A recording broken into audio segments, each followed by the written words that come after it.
I'm going to share with you the story of how I went from a nobody and became part of an entrepreneurial community, especially here on YouTube.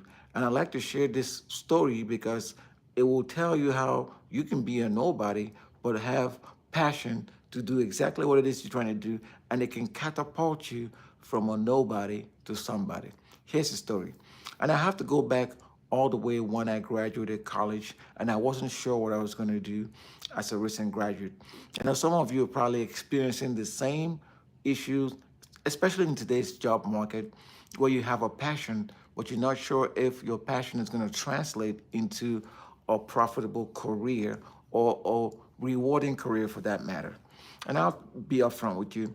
When I graduated from college, even though I had a baseline degree, which most people will consider commendable, I knew that it really wasn't what I was trying to do because I wanted something that was in line with my entrepreneurial endeavors. So I had started doing music as a college student. So I was doing DJing and things of that nature. But the thing about it is, you can only DJ for so much. You know what I mean? Like, it doesn't really make you that much money. So what I ended up doing was figuring out how I can then turn my love for music into perhaps becoming an artist. So I did that right after I got out of college. I did a CD and I went out and started promoting that CD. That got me involved with computers and social media. In a nutshell, that's how I became an entrepreneur in the social media space. At that time, the .com 1.0 was becoming something that was popular. In other words, you had names like Netscape, okay, things of that nature, AOL. If you guys remember or you know some of these companies, go ahead and leave a thumbs up and type yes somewhere in the description. So you had those companies.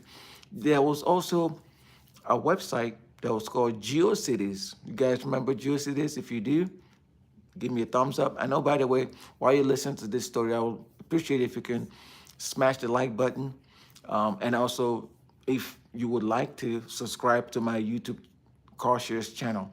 My CarShares channel is for entrepreneurs that are looking for a way to understand exactly how to scale or start a business, okay?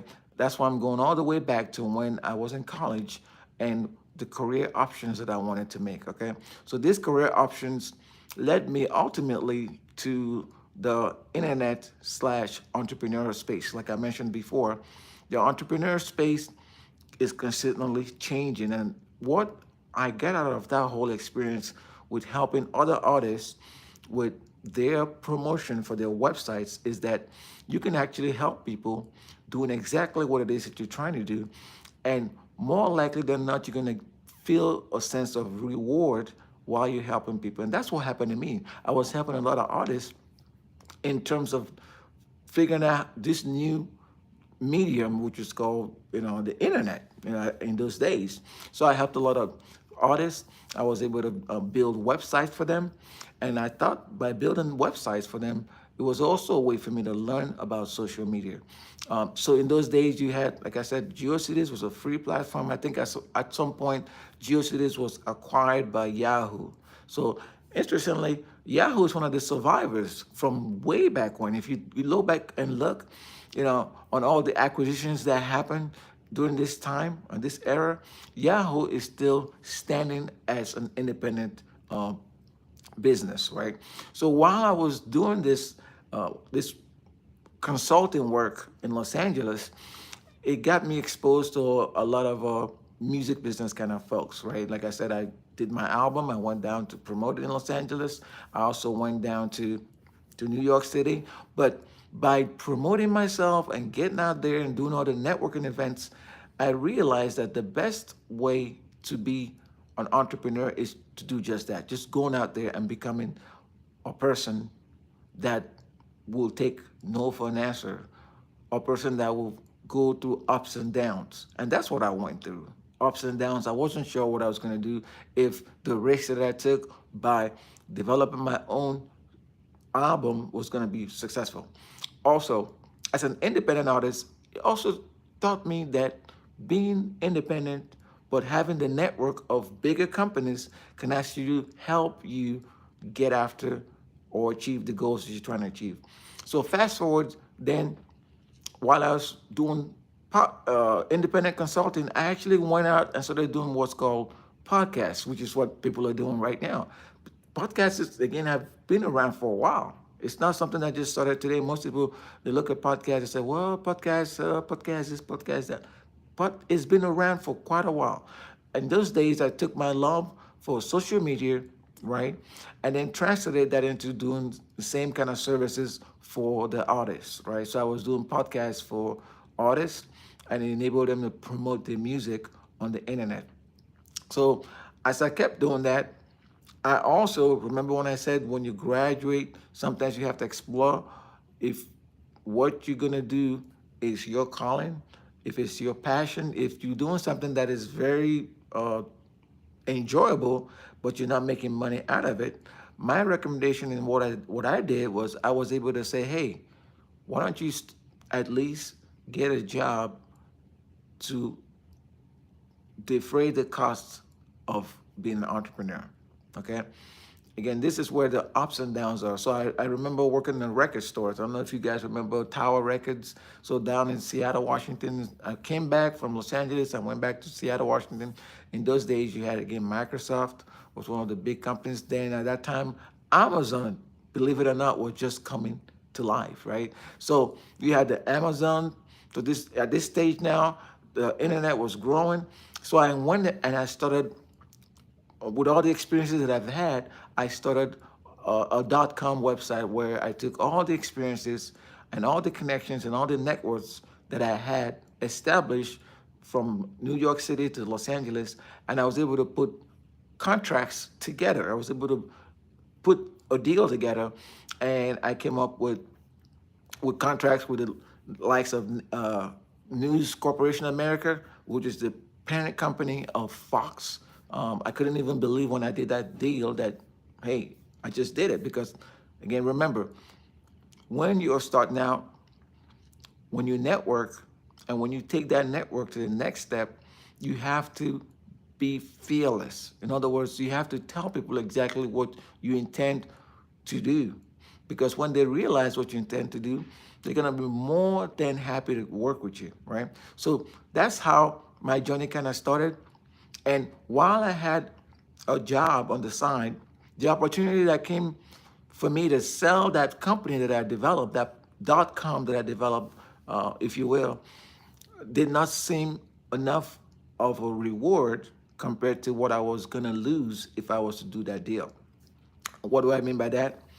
They were gonna offer me a 10% stake in a new company that they were gonna form by acquiring my company. And in my mind, I was like, well, that's not gonna be enough because what's to say they're not gonna tell me to just vamoose? You know, what's to say they're not gonna tell me, hey, we don't need you anymore. Thanks for your business. Nice working with you, and basically get fired. So that's something that I thought, as a young entrepreneur, I did not want to happen to me. I did not want to be in a situation where I've put in all this work only for it to be something that doesn't work, right? It doesn't equate into satisfaction. It's more like a business.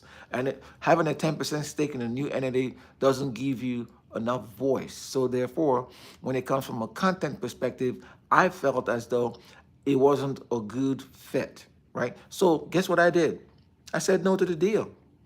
I said no to the deal. Even though to me it would have been a success, I said no to the deal. I kept my company and I kept grinding. And what I mean by grinding is that things are going to change, but the experience that you had or that you have is going to help you propel to the next phase of the evolution. Because let's face it, right now in 2024, we're in the next phase of the evolution of what used to be the .com era way back when. So .com era, then you got Amazon, then you got the Googles of the world, you got Facebook. I predate most of those companies when it comes to understanding what the internet is. Again, like I said, Yahoo is the only company right now in those days that are still around. And that's a testament to how they were able to withstand the competition. As a matter of fact, in those days, I did have a deal with what they used to call the Yahoo store, which is basically predated Shopify and all these e-commerce stores that you're seeing right now. The hottest e-commerce store, obviously, everybody's talking about is Temu, all right? And that's not even an American company. And I saw something last week that said the founder of Temu is now the richest person in China. Think about that for a second. And I think the founder of Facebook has also climbed up there in terms of being the richest person, one of the richest people in the world.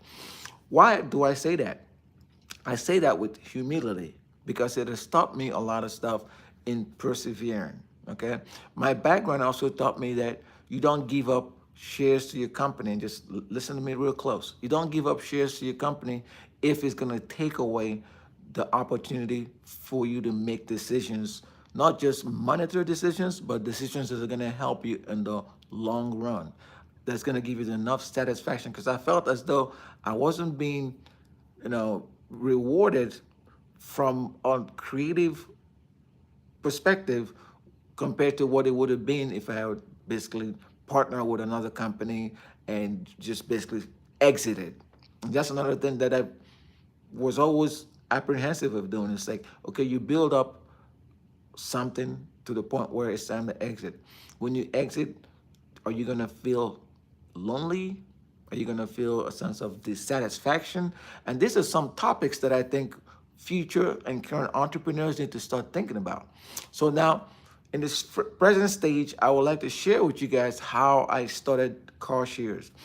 Now, I will tell you this. Carshiers was an idea that just came in place, okay?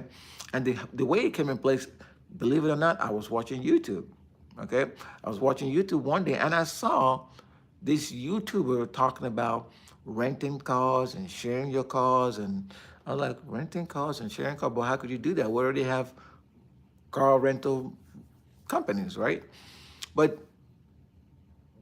this became even more prevalent during the 2019, early part of 2020, because of what happened in those days. Because people were home, they weren't going anywhere. So the sharing economy just took off. So after I watched that video, it got me thinking, like, wait a minute. I know I like cars, and it wouldn't be such a bad idea to come up with a platform to be able to answer questions, to be able to maybe share my lessons learned in the car sharing space. And that's how I got into the car sharing space. I acquired some cars, and my niche obviously pertains to performance vehicles, luxury slash performance vehicles. I then set out to try to build an app. Boy, did I learn a lot from that experience. Now, remember, I told you 20 plus years ago, I was a huge networker. So I was able to network with people. That skill set that I already had was very instrumental in allowing me to become a program manager, a project manager, even though the people that were building my app were thousands of miles away, if that makes sense, right? So I was able to manage the project. It took me between 3 to 6 months to build the app that supported the Carshares YouTube channel. And what do I mean by the app that supported it?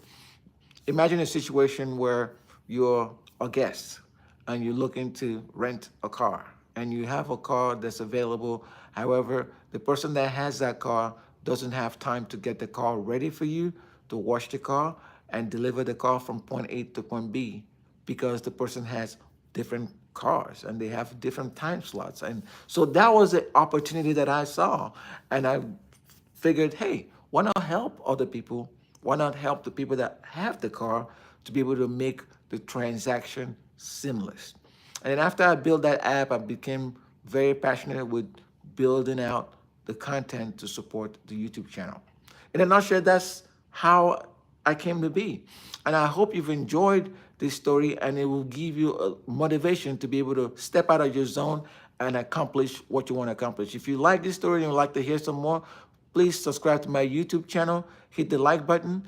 When another video comes up, you're gonna be notified. And for those that joined the channel right now, there'll be a link that I already provided in the description below. You get access to my monthly coaching calls. You also get access to exclusive merch at a discounted price. So I have a store with Shopify. I also have a store where you can print shirts and you can buy some car sharing products.